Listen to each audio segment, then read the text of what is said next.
नमस्कार और हमारे नए एपिसोड में आपका स्वागत है। आज हम एक बेहद दिलचस्प लेकिन रहस्यमयी विषय पर चर्चा करने जा रहे हैं।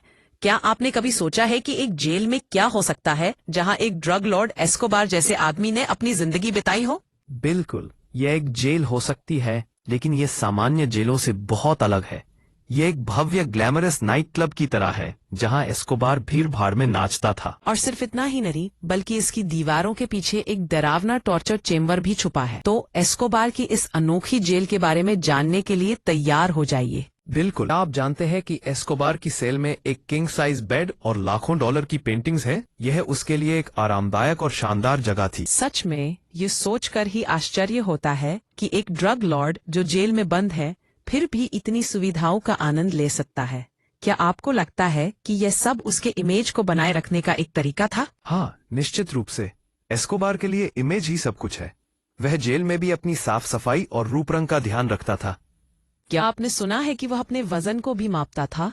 ये सब उसकी मानसिकता को दर्शाता है। बिल्कुल, और जब वह नाश्ते के लिए जाता था तो वह अपने वांटेड पोस्टर के पास से गुजरता था। ये एक दिलचस्प पहलू है। उसकी पहचान को लेकर उसका गर्व और डर दोनों ही उसके जीवन का एक महत्वपूर्ण हिस्सा थे। सही कहा आपने। और जब वह अपने ऑफिस में जाता है तो वह एक टेलीस्कोप का उपयोग करता है ताकि अपने परिवार पर नजर रख सके। यह एक बहुत ही रणनीतिक कदम था। क्या आप जानते हैं कि उसके पास एक असली साइज का डॉल हाउस भी था? ये सब कुछ अजीब सा लगता है। हाँ, ये निश्चित रूप से असामान्य है। एक डॉल हाउस के पास एक ऐसा आदमी जो इतनी बुरी चीजें कर रहा है। और अब जैसे जैसे उसकी कहानी आगे बढ़ती है, हमें यह भी जानना होगा कि एस्कोबार अपने अंतर्राष्ट्रीय ड्रग साम्राज्य को कैसे चलाता था।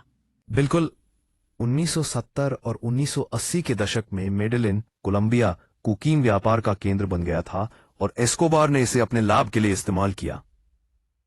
यह सब कुछ जानने के बाद क्या आपको लगता है कि उसकी शक्ति और धन उसके लिए आखिरकार गिरावट का कारण बने? बिल्कुल, उसका साम्राज्य इतना बड़ा हो गया कि वह सरकारों और अपराधियों दोनों का निशाना बन गया। तो अंत में क्या हम कह सकते हैं कि एस्कोबार की कहानी एक चेतावनी है? जो भी शक्ति और धन के पीछे भागता है उसे ध्यान रखना चाहिए कि वह किस कीमत पर है। बिल्कुल सही। और इसी के साथ हम आज के एपिसोड को समाप्त करते हैं। हमें उम्मीद है कि आपको ये चर्चा पसंद आई होगी। धन्यवाद हमारे साथ जुड़ने के लिए। अगली बार फिर मिलेंगे।